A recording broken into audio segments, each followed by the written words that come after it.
Day 7 of the 7-day live stream, and what better way to finish the challenge than out on the golf course. Throwback to the OG viewers. Excuse the wind noises, it's quite a breezy day. Excuse the fact that I haven't got the light on the top. I'm a bit out of practice, so I forgot to illuminate my face from the front, but we do have a gorgeous English sunset. And I believe that if we move our way through the woods down here, we should get a nice relaxed view to start the day. And the live stream will be underway. Of course, if you're new to the streams, you can check the timestamps down below. You will see all of the shadow work questions that I answer, as I have been doing the last 7.5 hours of live streaming over the last week. If you've got questions for me today, put them in the chat. Let me know where you're watching from. And again, if you're watching on replay, this is day 7 of the shadow work live stream, Breaking the Habit of Being Myself challenge, and you can check the timestamps down below if you're a little bit short on time and just want to get straight to the action. Usually people need a few minutes to get involved, but welcome to the English woods. Let me know in the chat if you can hear me okay. Been a while since we've done one outside. We're going to move in here and get a good view for you.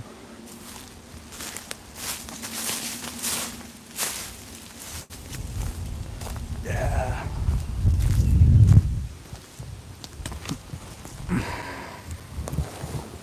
Do you remember this spot? Long-term fans will. Sound is good, according to Rennie. Fantastic. Excuse the noise for one moment.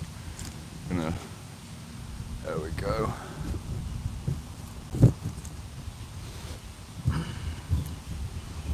Nick says I can hear you perfectly. One moment, my friends. We'll get you strongly against the wind. Should be okay. Should be okay. Yes, today we have the outdoor shadow work vibes. I've got about an hour and a half until my next VIP shadow work session. There's been more and more VIPs joining the shadow work library, which basically means you get all of the shadow work library experience I've been talking about, which is £950, link in the description, 36 books, took me 4 years to research, active group coaching every single weekend, you get the idea. And the VIP option is for people who want the intensive one-on-one sessions. You get 2 one-on-one sessions within that. It's quite an intense situation, but I've got one VIP session coming up in an hour and a half, and I'm very much looking forward to speaking with that individual. They've done the prep work, they've sent the voice notes, they've filled out the forms, and we're going to make a hell of a lot of use out of those 2 hours. But I thought let's start with the live stream first to finish off the challenge on the hillside. And of course, I will take as many questions as I can. Otherwise, it's just good to be back. Good to be hanging out on the hill. I see in the chat, can I talk more about my next School of Integration project? Yes, I can. My life's work is the School of Self-Integration. You can search selfintegrationschool.com or the School of Self-Integration. That is what the last 7 years of reading the 700 psychology books is all about. I'm making my own online school based on a 104 book curated curriculum that feels like a master's degree. I am rebelling against the fact that I could have probably been a university lecturer by making my own Jordan's version of a university, and it's going to be incredible. I've already mapped out the curriculum, I'm now in the process of filming things, and the public invitation to the Self-Integration School will be April 2026. If you want to get early access, you have to be in the Shadow Work Library, and I will start doing applications and interviews in November and December of this year. Then there'll be a break in the January from the end of Shadow Work Library before the beginning of the Self-Integration School, and in February and March, if you were a key Shadow Work Library member and you were showing up to the seminars and you choose to get involved in the Self-Integration School, you can get involved ahead of the public open in April 2026. Hopefully that answers your question. It's not currently a thing, it's currently being built, but the Shadow Work Library, so that you do know, is the first third of the Self-Integration School. The first 36 books of the 104 books, the first 9 modules of 30 modules. The full 30 modules is going to take you 2 years to work through. The Shadow Work Library, if you're reading about 2 or 3 books per month, that should take you about 6 to 9 months to work through. But again, people have life happening, and this phone is gonna blow down any moment. Just about holding on. This piece of wheat's like a weather vane. There's no windy day for it, my friends. Windy day for the end of the stream. Might need to hold you up.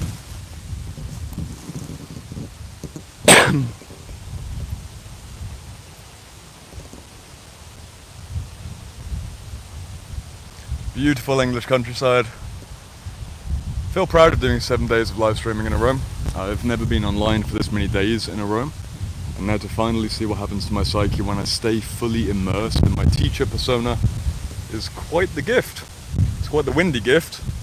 But you gotta let me know in the chat, how loud is the wind? It's very windy out here on my side. Hopefully the dead cat on the mic minimizes things.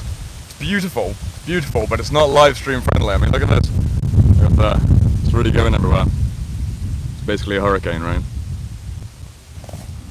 Just let me know in the chat if it's audible and still good. So Sasha says it's windy but manageable. Good. If it was more calm, it'd be cool. But Sasha, I know that you've personally been recommending me coming out into the woods on at least 2 occasions on the last 7 days of live streaming. So, I try and do the best I can to minimize the wind. Maybe we'll go a little bit deeper into the woods. We'll do that.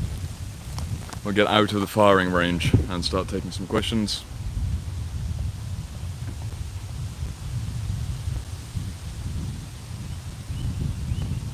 There we go.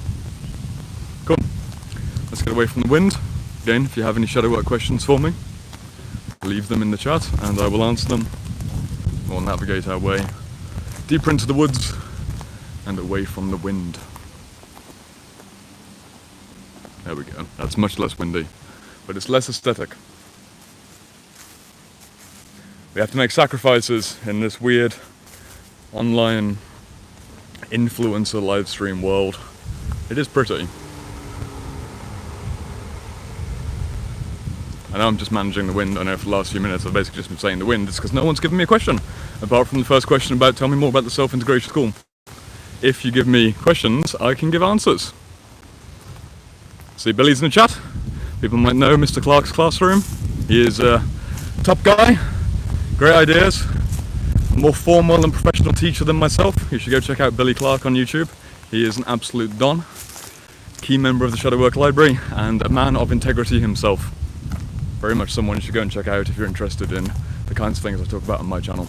And he's here in the chat, as well as several other Shadowwork Library students. I really want to give you a good view, because it's a worthwhile view, but I don't want you to be completely winded out. Wouldn't that be nice? That's basically nice. Wind's good. Ideally I'd put you on a tree, but there's nowhere that I can wrap you around that tree. Sousa says, I love nature plus the sound of the wind, it adds such awesome energy. It does. I mean, for me personally, I've got my weight vest on. This is half weight compared to the regular weight. It's 10 kg, about 22 pounds. Normally I have it at 20 kg, 45 pounds. Got the barefoot boots on so that I can feel the ground beneath my feet. And I do this more or less every single day. And this is how we began the live streams 8 months ago. We came out and did the woodland walk and talks. It was real joy. I really would, if I could, spend a lot more time outside and do as much work as I could from outside. In fact, often when I'm going online at the start of a week on a Thursday, I'll open my emails, open my messages, check in with my clients and my students from this very spot on the hillside.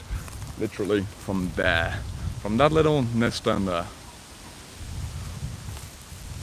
I see Sasha saying, love Mr. Clark's classroom too. What a nice surprise. Billy, you've got a subscriber in the chat. What a joy, what a joy.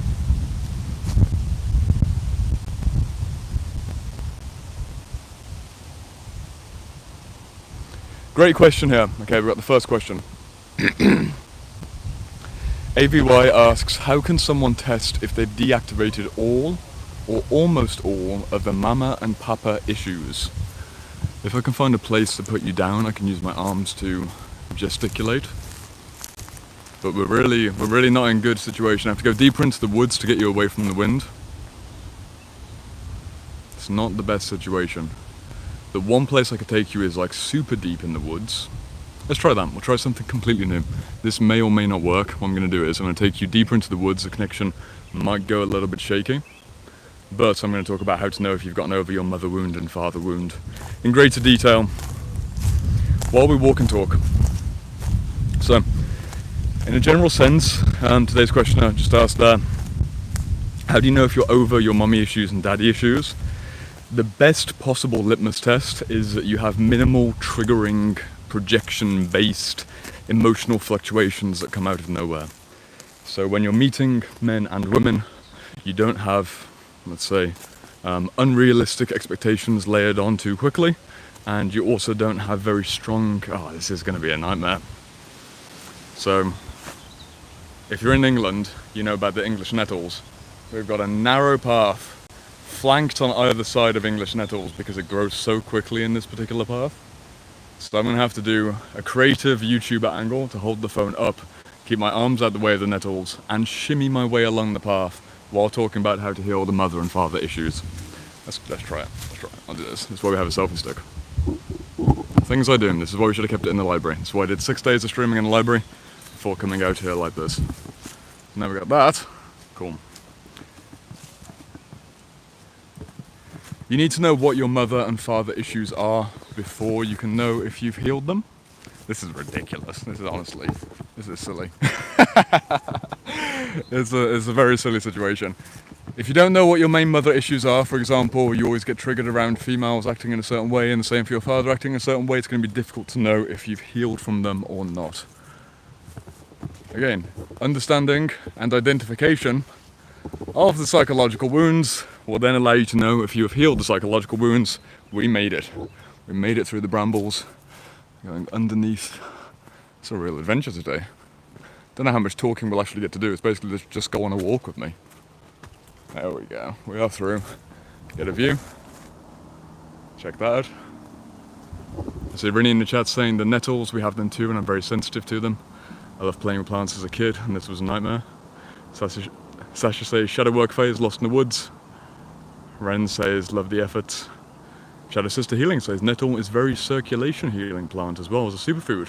You can eat nettle seeds directly. Yes, I've had nettle soup on multiple occasions. Nettle pesto as well. It's quite tasty, but it is not the best to get my hands stung over and over again as I'm trying to do a live stream. And we do have a butterfly here as well.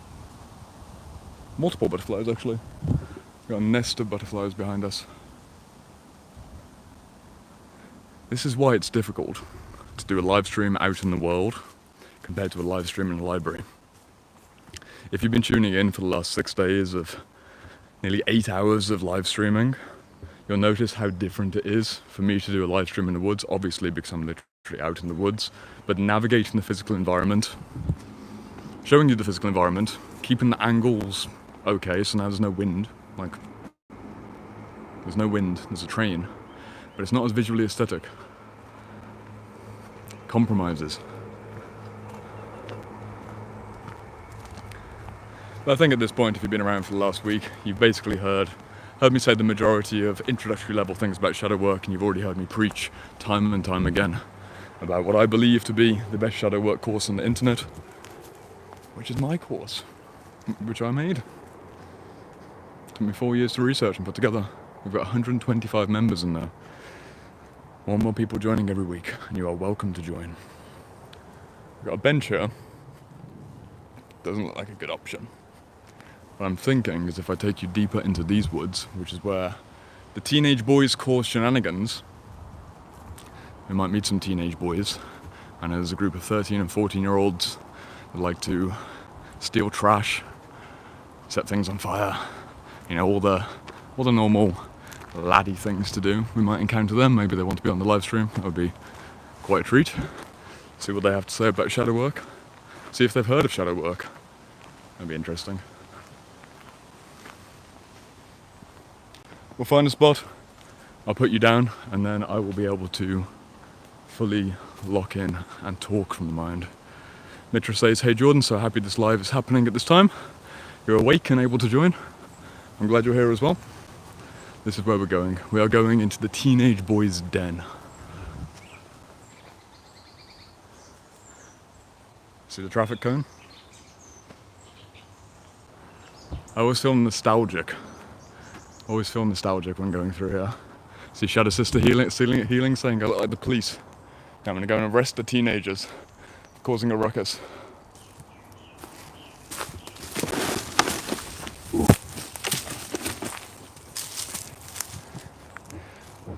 Classic behaviour. They built a BMX ramp. Look how creative they are. Got a ramp, Jump over the danger pit. It's decently wide. And they've destroyed a variety of furniture around here as well. They do have their den up there. Am I going to be a grown man and goes to the den? You can see the ropes. You see that, right? They got their ropes up there. Boys being boys, as Rennie said. Let's go hang out in the teenager's den and establish dominance over our local dominion and talk about shadow work questions, shall we? Sasha says it's called a double for BMX. The more you know. I never did consistent BMXing, so I didn't know it was called a double. But now we do. Let's go to the teenager's den. Ready?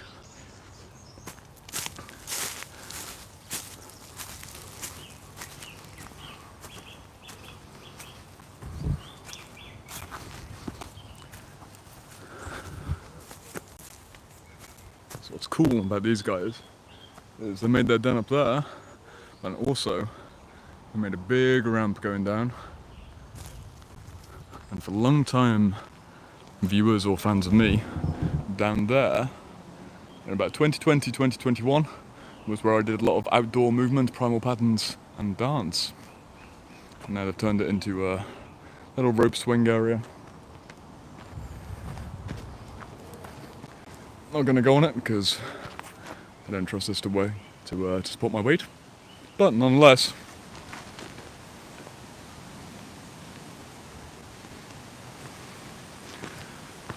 This is the weirdest live stream I've ever done. I'm not going to lie, this is a weird one. They've been busy at work. Last time I came here they didn't have the rope. Let's see what they've done over the summer. What's interesting about these teenage boys is that I think they're young enough that they haven't started smoking and doing drugs, because all you'll find from the trash is like fizzy drinks bottles. They've found some proper rope.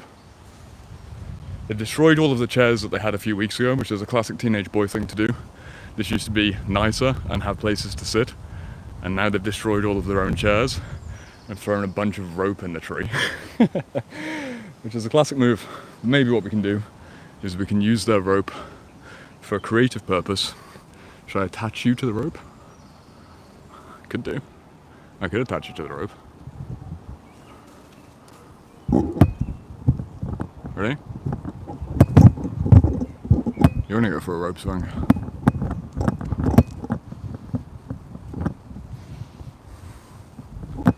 So that is you in the rope. If I let you go, you're going to have a perilous journey. This is a weird stream. Okay, it's going to sound awful, but you're going to go on a perilous journey nonetheless. Ready? I want to see, okay, is everyone ready for the push? I need some live stream support. I can't believe I'm doing this, but you are in a rope swing tree. You are wrapped around the rope with the gorilla pod. Rennie says a joke about being suspended from school. Are you ready for the swing? I said, let's go. I said, do it.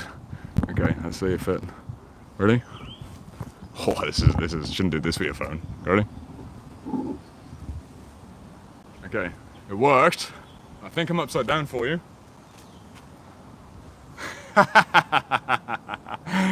Oh, fun. Okay, we can do a bit more dramatic. Ready? I know you're the wrong way around, or I'm the wrong way around, but ready? Okay.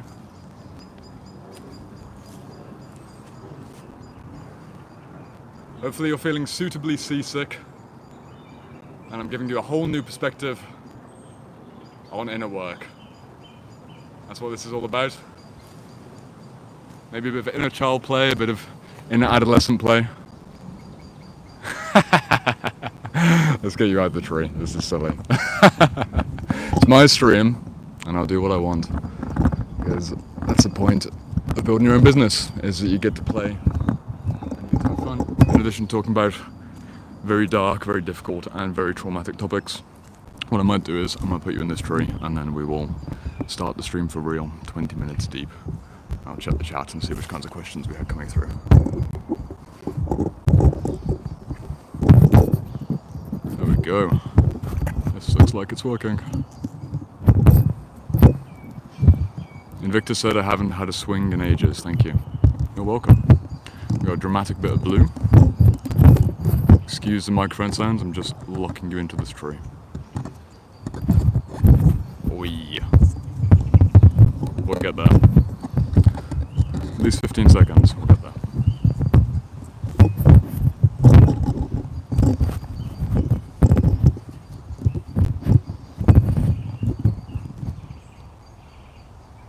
I think that's it.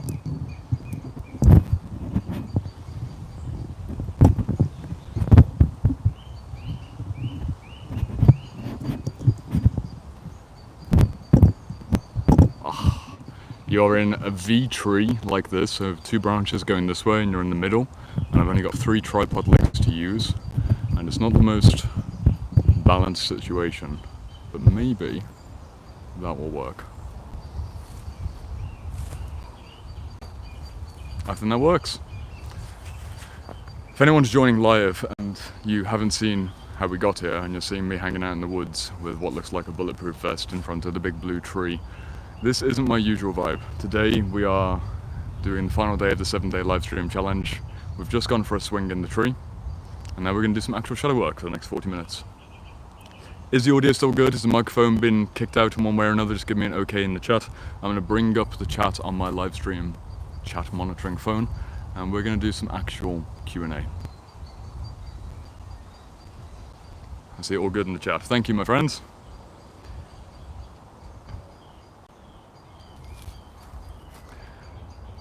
How well we started.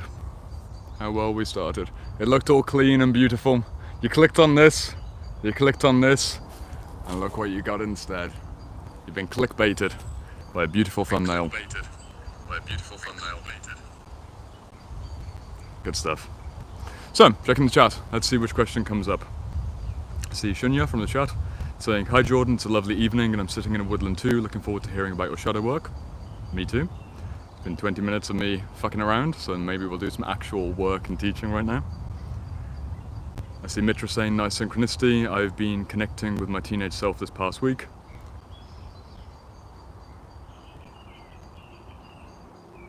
Laith says, "If you have a passion in reading books, I recommend to read the Quran. It is best." Yeah, everyone should read the Quran and the Bible and all of the major religious texts of the world. I agree.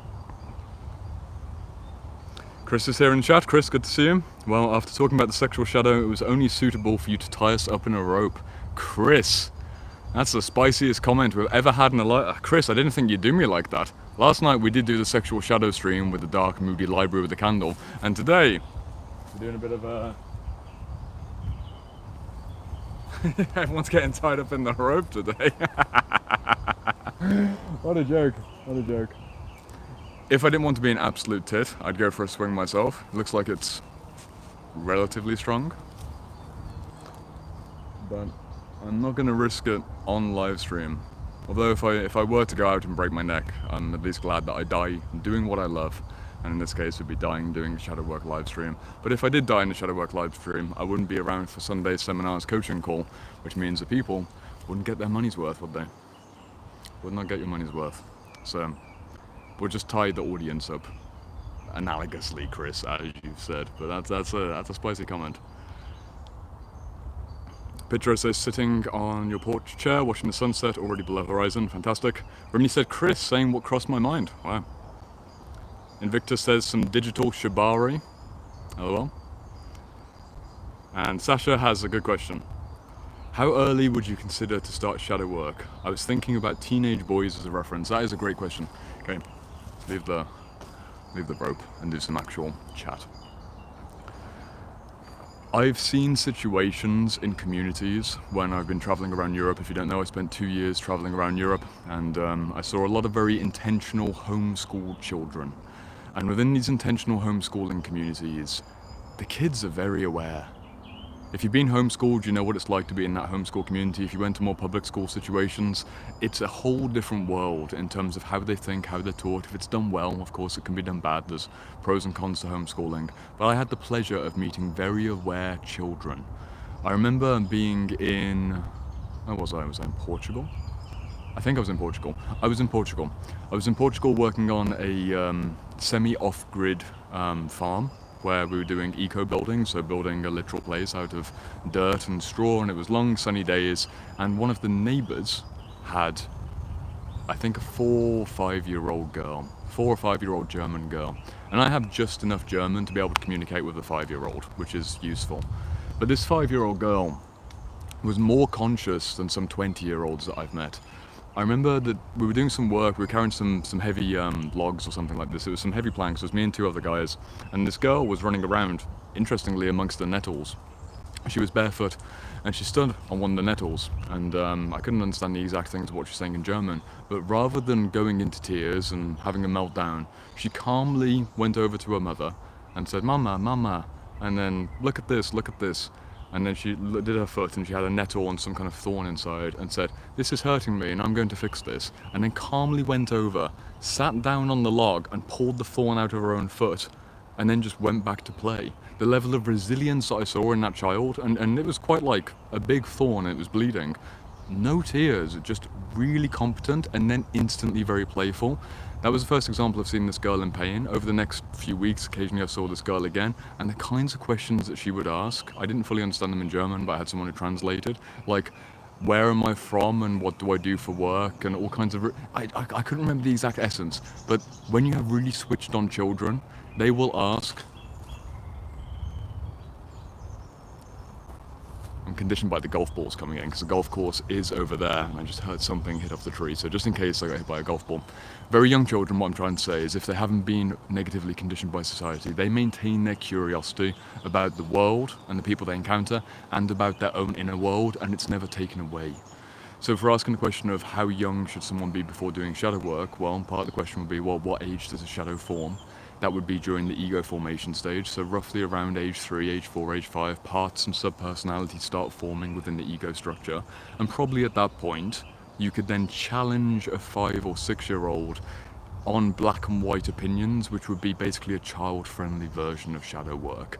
A child-friendly 7-year-old's version of shadow work would be encouraging them to form a strong ego position about what's right or what's wrong, but then invite them to consider the opposite and just play the mental thought experiment of if they could consider the opposite, if they could imagine that other people would believe other things, because then you're basically raising a child who's somewhat immune to shadow attacks and shadow boxing. Because imagine, it didn't happen for me, I didn't come onto the idea of self-development until I was in my late teens, really. The idea of healing wasn't something that I encountered until my early 20s. If I had been raised with more conscious parents at the very least, but a conscious community that encouraged me to challenge my own beliefs, so to create my own beliefs and then challenge those beliefs, I don't think you could start too young, Sasha. I think it's possible to introduce basic ideas from projection, or shadow boxing, or there being different parts inside of you. For example, 8-year-olds is something that 8-year-olds will do. 8-year-olds, 9-year-olds will do this. Normally by 10, but sometimes 8 to 10 years old. They'll have a moment.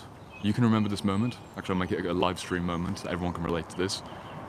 Remember when you were 8, 9, 10 years old, and one day, for some reason, you went into your bedroom and you put away all the baby toys.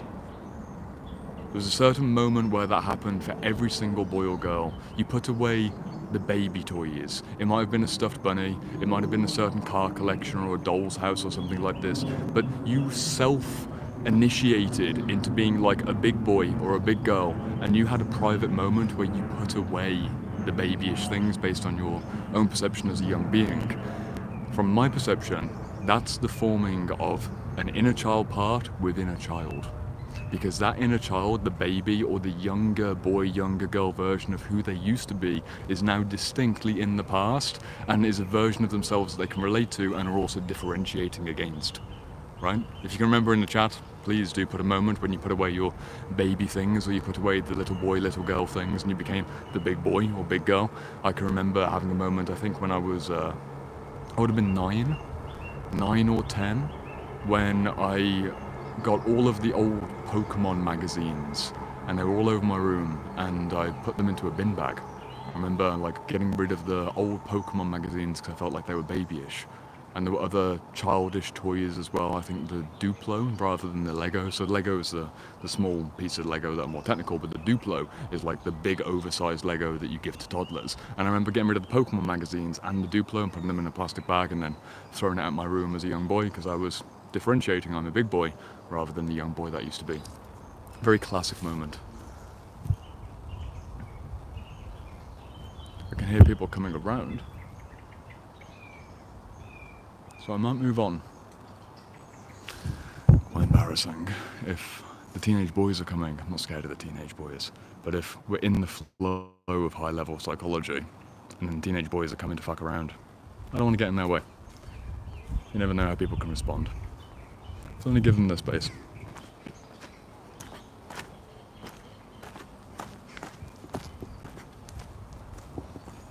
Yeah, they're down there. They are down there having a good time, and I want them to enjoy their sunny Saturday evening in their den. Because if I was a local boy and suddenly some random guy looking like this was talking about how to raise children in the middle of your den, you'd probably have a problem with him. It'd feel like an intrusion of their autonomy, and I want teenage boys to feel like they've got a third space in the woods, especially if maybe they're, I don't know this, maybe they have wonderful homes, but maybe one of those kids doesn't have a wonderful home, and they really look forward to getting out in the evening with their pals and having a private space where they can be themselves. I don't want them to feel like I could show up at any time and then be basically in their space, because that wouldn't be fair on them. Gotta think about these things. The wind seems to have died down, so what we'll do is we'll head back through the nettles that we came from, and then we'll go back to the overview. Sound good? Anthony says, "Where's my hammock?" I do not have a hammock, unfortunately. I wish I did. My garden isn't suitable for a hammock either. Trees aren't the right distance apart. I've got two massive pine trees at the back of my garden, but they're quite far apart from each other. You say you're in your hammock right now? Fantastic. We're going to move down to the golf course over there, now that we've given the teenagers some space to be themselves.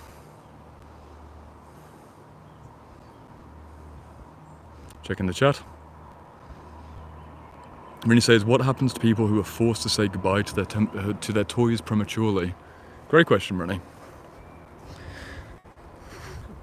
It depends on the temperament of the child.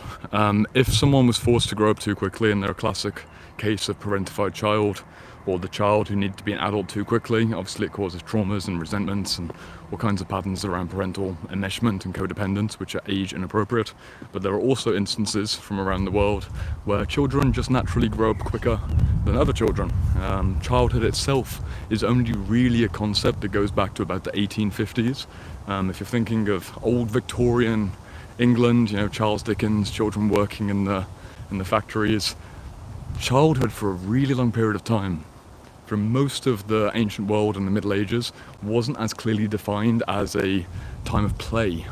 Beyond the first few years where children are obviously incapable, that's clearly deep childhood. But as soon as children became like 7, 8, 9, 10, for thousands of years across societies, they took on work, they took on roles. I don't know whether that's biological or social in terms of the conditioning. Some children can have their toys taken away and respond fine, others could be devastated and feel like their childhood was robbed from them. Yes, Christo said it depends on the temperament of the child. Is this true for all situations? I'd say in a general sense it is true, but there'll always be exceptions to a rule. Of course, if a 6-year-old in our current society is forced to grow up too quickly and their toys are taken away from them, it's likely to be trauma for that kid because they didn't get long enough to be a kid. But yeah, childhood is very cultural, Rennie, for sure. It's very cultural. Different parts of the world have very different approaches towards childhood and very different approaches towards work. Like, again, imagine that girl that I spoke about earlier, that German 6-year-old girl on the Portuguese farm. She grew up in a homeschool community where, of course, she played as a child, but also was constantly around men and women doing work, and naturally she'd pick up things and start helping out, and she was playing, but she was also working on the farm. Those are technically adult tasks, but she was a young person who was engaging with it as fun. So it's not so clear-cut a line from my perspective, if that makes sense. Max, good to see you here. familiar name from the comments. What is a more complex explanation for the dissolution of the ego when one is addicted to desire for constant conscious awareness? I do not understand your question, Max, maybe because I'm outside and there's a lot of things going on. If you could frame that in a different way, I might be able to answer it. Can you please reword it for me? And I might be able to come back to it.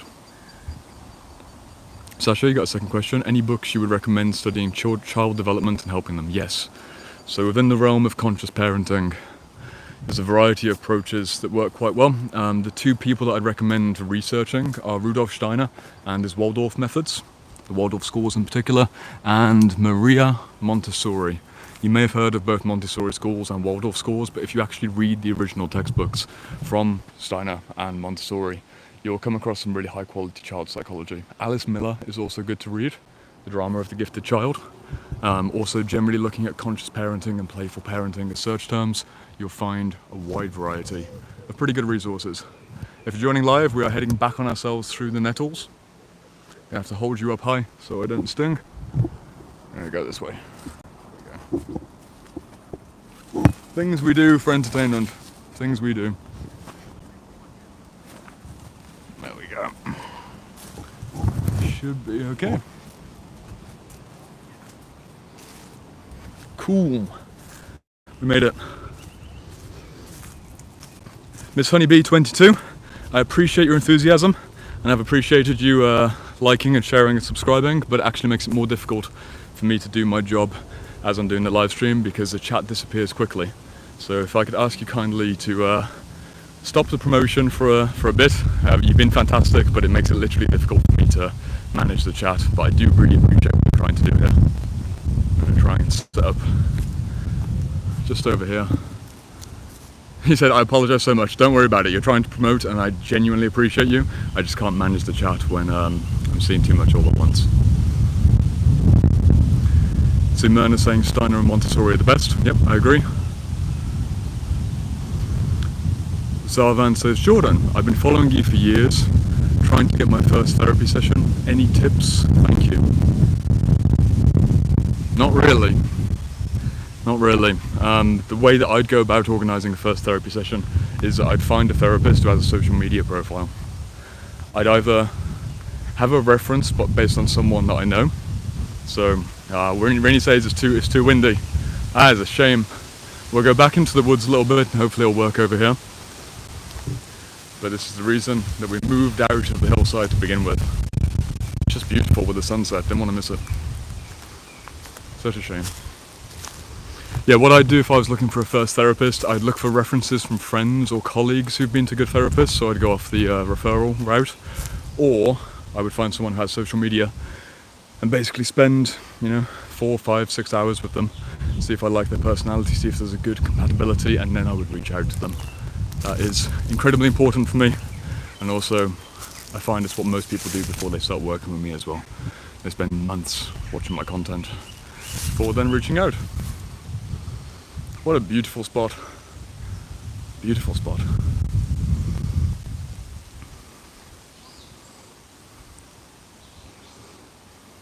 Huh. Anthony just donated $19.99. My friend, everyone give Anthony a like in the chat. He said, put it towards your hammock, brother. My friend, I will. I'm gonna have to get a hammock now. I have to do another 14-day live stream challenge in the hammock, in the woods. Maybe here? This is a good spot for a hammock. Right there? Should we see how quick Amazon Prime is? Does Amazon Prime go to the hillside? I'll set the hammock up in here. Although I do have a VIP client session starting at 9:30.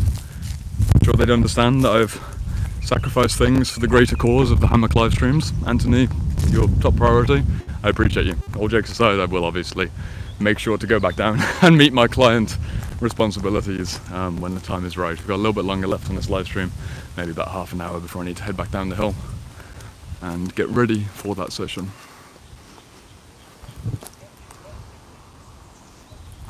Trying to find a spot that would work. This might work because we've got a tree here. Okay, so I think this works. Wind wires. Does that work? What I've tried to do is I've tried to position you with two trees lined up like this.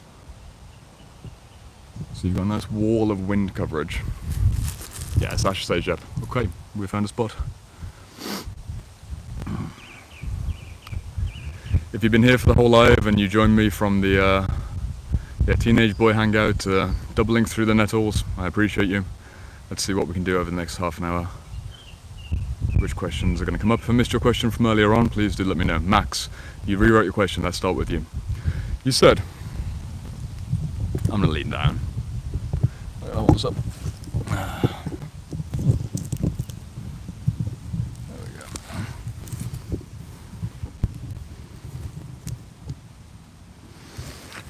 Okay, that should be good. Max. What I mean is, when does trying to stay aware and conscious of the now become an unhealthy addiction? Okay, I understand. This is a problem that I went through in the last 3 weeks. So if you saw my live stream from yesterday, I believe, when I quit the YouTube, actually it was the day before yesterday. Yesterday was a sexual shutdown, the day before was me talking about quitting the YouTube and what happened to me. I fundamentally became too present oriented and too in the moment, let's call it spiritual consciousness for the sake of simplicity, and I lost contact with a lot of the ego goals, ego motivations, and ego responsibilities of being Jordan Thornton, this man, in this particular time, with this particular job, these particular responsibilities, and I went a little bit too deep into the all-abiding, witnessing state of consciousness, and because it's immensely rewarding and not so painful to be in that state of consciousness, you basically just become okay with going for walks, meditating, spending time sleeping and dreaming and visualizing, and just literally sitting still. It's a good thing to have access to this. When you're balancing the day-to-day work demands and you have a meditation practice, the red kite feather just flew out. How beautiful that looks in the sun. When you have a meditation practice, it's good for balancing you. But if you go too deep into it, that wind is good. Look at that. It's incredibly refreshing. I've made a mistake, my friends. I've made a mistake in bringing you back over here. I wanted the teenage boys to get some privacy. Now I'm very aware that if I move you from behind this tree, you're gonna get all of that and more. What should we do? What should we do? I'm aware I can't shout throughout the whole live stream, so what do we do? I'm trying to think of different locations that we could go to. Yes, Class said wind is life, moving substance, and you said to enjoy the wind. I do enjoy the wind selfishly, so selfishly I'm enjoying being here with the wind and being out here in the sunset. But in terms of the viewer experience, for anyone watching live and the replay, I want you to have a good experience. I don't want you to have constant wind noise. Max, in general, I think your question about finding the right balance between being in a present state of awareness versus having ego goals is basically being able to have a seat in the soul and a seat in the personality, and swap between the driver's seat and the passenger seat depending on what's appropriate. So if you've got a business, then obviously you need to stay mainly in the personality seat, but also have influence from the soul seat. If you're meditating or visualizing, or you're having a sacred moment with your partner, like we spoke about yesterday with the sexual shadow, good to be in the spiritual seat, good to have the soul running the show, good to see through the eyes of the soul. It is fundamentally a balance. You know when you're off center, when you're not meeting the day-to-day demands of being a human being in 2025, and you're basically disconnecting and dissociating, and that's what we'd call a spiritual bypass. So just watch out.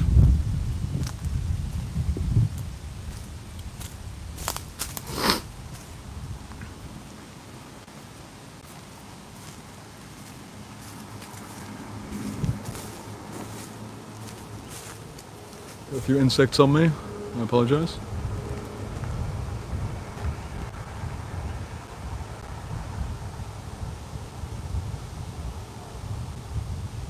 Looking at the chat.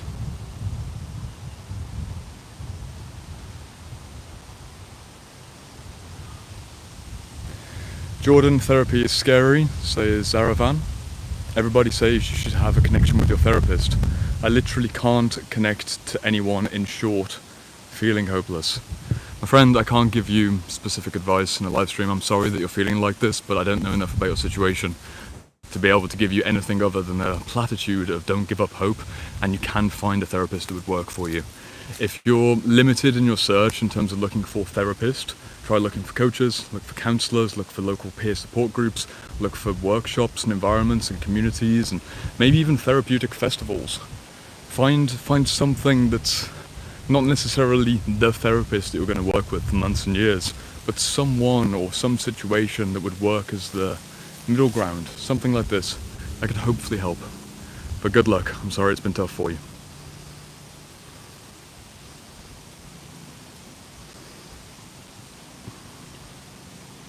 Okay, great question here from Alice. I have a question. What would you recommend for someone struggling with intrusive thoughts? Any books or practices, etc.? Great question.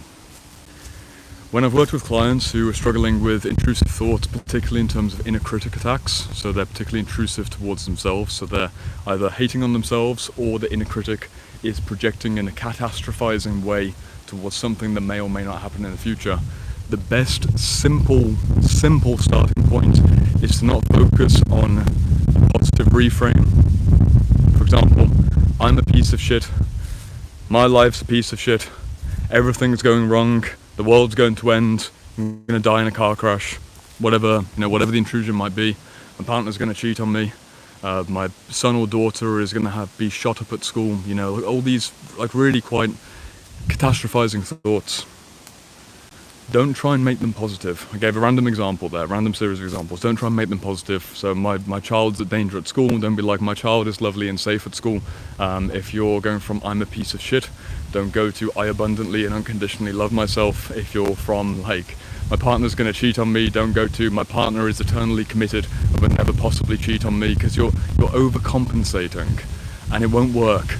The intrusive thought, the intense catastrophizing, whether it's focused on you or focused on an outer situation, will swing towards an overly positive, artificially swung extreme. It just won't work. What you need to focus on is neutralization. I've seen it work with clients who have really bad inner critics. Just focus on the neutralization thought. This really depends on what kinds of intrusions you're having and experiencing, but neutralization is the key. For example, if you've got acne, and rather than I'm an ugly piece of shit because you've got spots, don't go to I love myself unconditionally and I'm beautiful. The neutralization would be I have spots on my face. I have a big spot on my face. Right?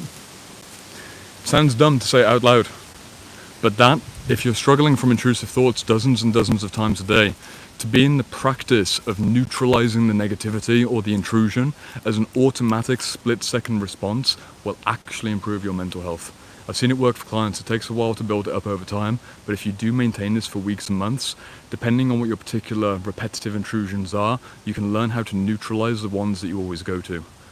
Right? Hopefully that helps. It becomes tedious if I give example after example, but that's the basic idea. Just neutralize the intrusion. Don't aim for positive until you've gotten to neutral, and then once you've gotten to neutral, you can then counter towards positive. But that takes time. Good luck. Hopefully the wind's okay there. Holding you up against a tree. Kind of hiding you out over here.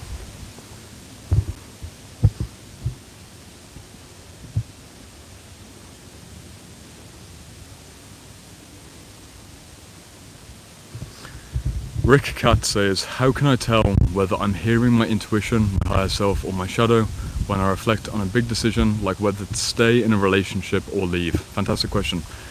How do you know whether, when you ask me that question, how do you know which part of you? The wind is so pretty over here.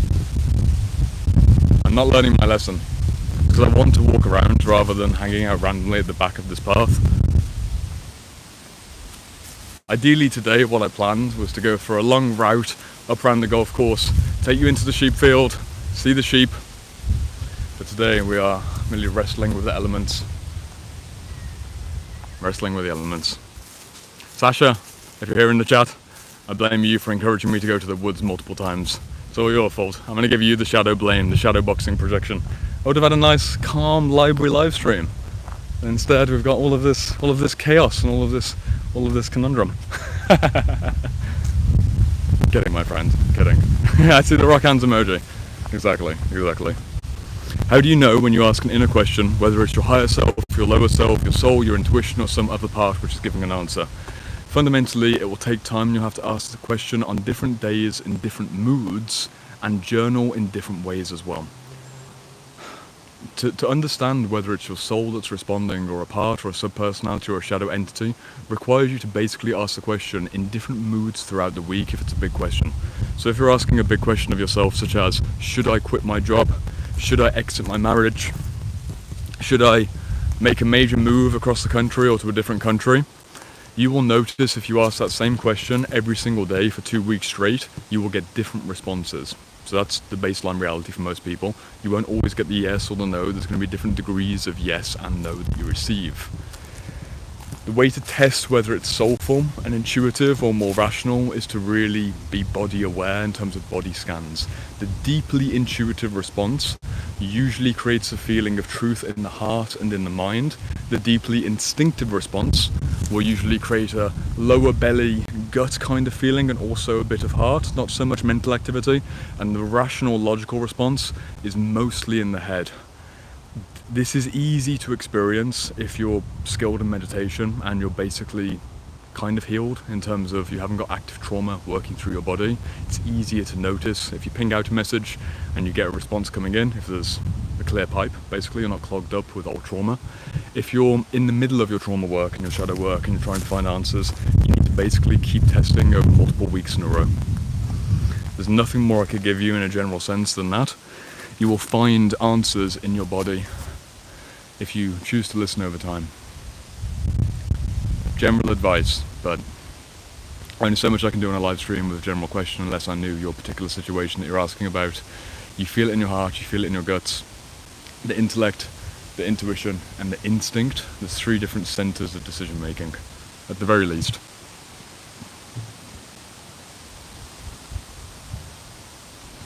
Roya says, Roya, good to see you here, another Shadow Work Library student. What's my advice for reading shadow work books and experiencing intense dreams? How do you truly interpret and translate them? Firstly, don't use ChatGPT.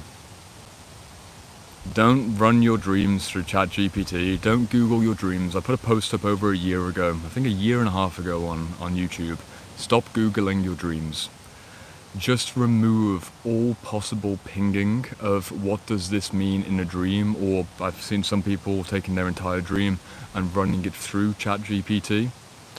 Yep, you'll get some information, you'll get a response, but it won't be your response based on the symbolism that matters to you. Within classic Jungian psychology, there's the collective association, so there's a collective symbol, and then there's also the personal symbol. So within the collective symbol, which could also be called the archetypal base of some certain image, for example, and then right now I'm on this fallen tree. Right? I'm on a fallen tree, sitting on the fallen tree. If I were to Google or ChatGPT, what does it mean to sit on a fallen tree in a dream? I would get the collective response based on what it means to most people, not what it means to me as an individual. That's useful, but it's not the most true response if I had an experience in my childhood or an experience recently where a fallen tree meant something very different. A fallen tree, symbolically speaking, could mean something like death, could mean the possibility of regrowth, it could mean the end of a season, it could mean resourcefulness. If you're a builder, it could be something that you work with, it could be the possibility of new life, the possibility of creating a fire if you're in a survival situation. If I had a personal experience, for example, of being an outdoor child who had a really great relationship with my uncle, and my uncle would always take me into the woods to find fallen trees to then build shelters, and that's the way that I bonded with him. For me personally, for whatever reason, the fallen tree could represent my uncle, because I have a really particular association with the fallen tree and him. I'm making something up on the spot. Hopefully the principle applies. Any particular symbol in your dream, a particular animal, particular object, particular people, particular themes, they will have collective associations, which is what Google and ChatGPT will reveal to you. But if you don't indulge that pattern of checking on the internet, and you check your own memory and your own internal dictionary, your internal dream dictionary, you will find much more interesting answers to what a dream means and how to translate it. Of course, practically you'll need to record the dream more or less accurately, which means for most people they wake up and they record a voice note or they write something down so they don't forget it.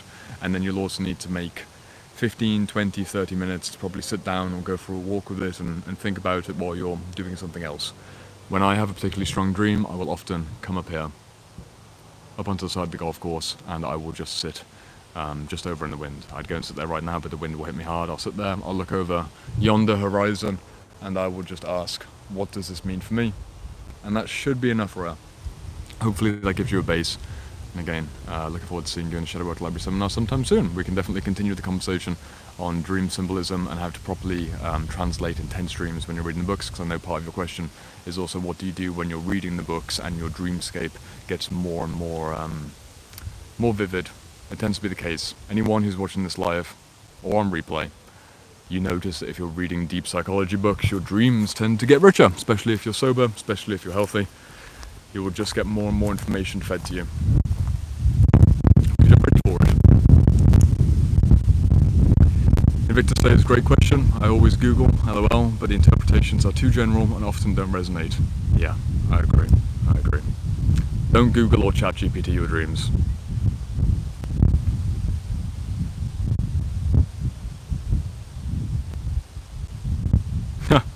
I see Sasha referring to the OG AI, not artificial intelligence, but active imagination from Jung.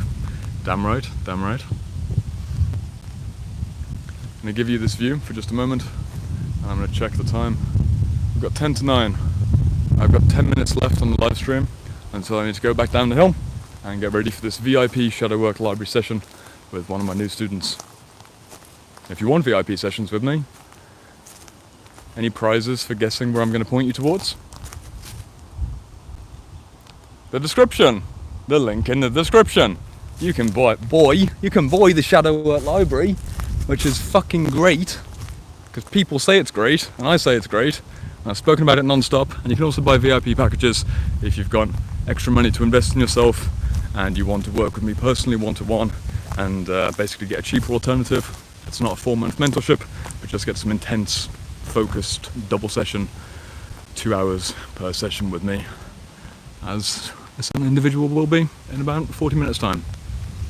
I've got time for one more question, I think, my friends.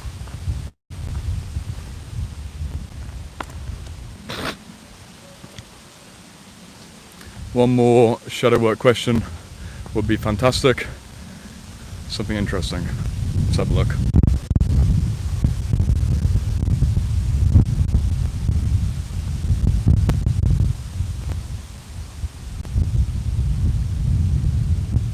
Jamilio, good to see you here. Another student in the Shadowwork Library. Is spiritual hoarding a thing? Is it bypassing? How to deal with it? I often catch myself during reading, something clicks, I highlight it, save it, and think I understand it, and then you move on. Why do you refer to that as spiritual hoarding? Right? Because in this case, you're moving rapidly through probably Shadowwork Library books. You're having an insight moment of, aha, yes, that's it. Highlighting it enthusiastically, maybe tearing a hole through the page because you're going so quickly into it, and then you move on quickly and you likewise forget. Is that basically the pattern that you're talking about? Of rapid revelation followed by quickly moving on. So I wouldn't necessarily know if that's spiritual hoarding. That's more of a consumption to application problem, as it were. Something that I have learned though, for anyone who feels like they're reading too many books and forgetting the books that they read, or they're forgetting the important parts of the books that they've read, is that there is immense power in just being immersed in the quality of consciousness of the author, which is something that I learned firsthand by taking the last 7 weeks off of YouTube, the 52 days off YouTube, and not being online and not being exposed to high quality thinkers. Men and women who I look up to really did take a hit on me. There is something as too little consumption, too little exposure, and it's not necessarily the information itself which matters, it's just being in the constant vibe, literally, of a certain state of consciousness and a certain way of looking at the world. So when you're reading high quality Shadowwork books, you're immersing yourself in that information. What you need to do, based on my bias, for great books that are worthy of being reread, is leave them 3 to 6 months after you've read them, and then go back and do a reread where you focus specifically on the highlights, and if they're still relevant then, they'll still be relevant then. They will be even more meaningful maybe because you've lived more life and experienced more things. Not the deepest of answers to the question, but I'm aware that the live stream is coming to a close, and if I could have started here and kept you here the whole time, this is the, going full circle. I wanted to have the live stream here, inside of the OG tree. Nice view. Talk here for the whole time. Get the sunset, but instead the wind had different plans.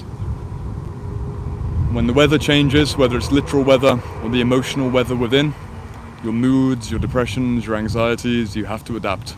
I thought I was going to go that way, couldn't go that way. Thought I was going to be able to stay here for longer, couldn't stay here for longer. We adapted to the literal weather, and the emotional weather is something as well, which you can likewise, predictably expect to send you off track at one point or another. Chris, I see you in the chat saying congratulations to the 7-day streak. Thank you. Thank you. I see some familiar faces in here who've been around on most days of the live stream, and if you have somehow chosen to spend this week with me, it's cool. It's cool that you chose to spend either watching the replay, watching the lives. I appreciate you. Genuinely appreciate you. I only wish I could give you a more intelligent, more high quality stream as the last stream of the week. I will be doing more in the future. This isn't the last stream I'll ever do, but it's the end of the 7-day challenge. We've had lots of high quality conversation for the last 6 days, and today has basically been more of a fuck around and complain about the wind kind of live stream, which is variety. It's a variety stream.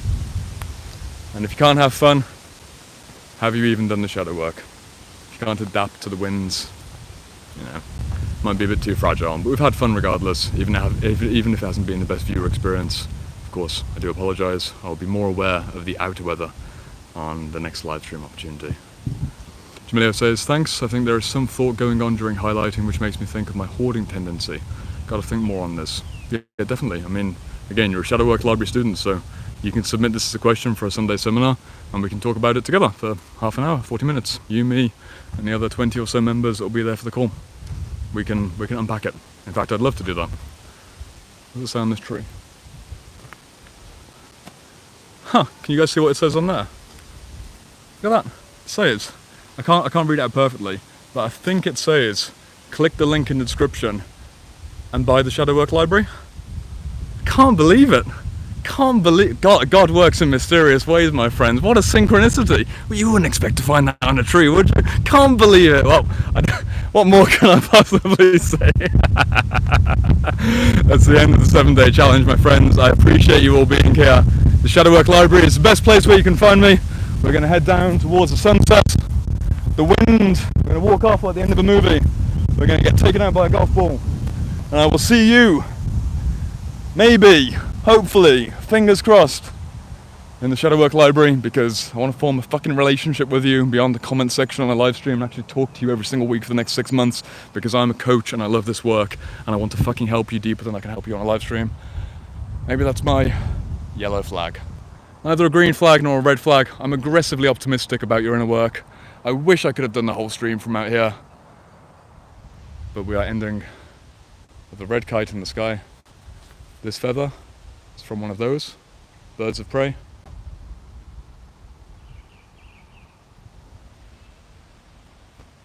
I'll see you next week.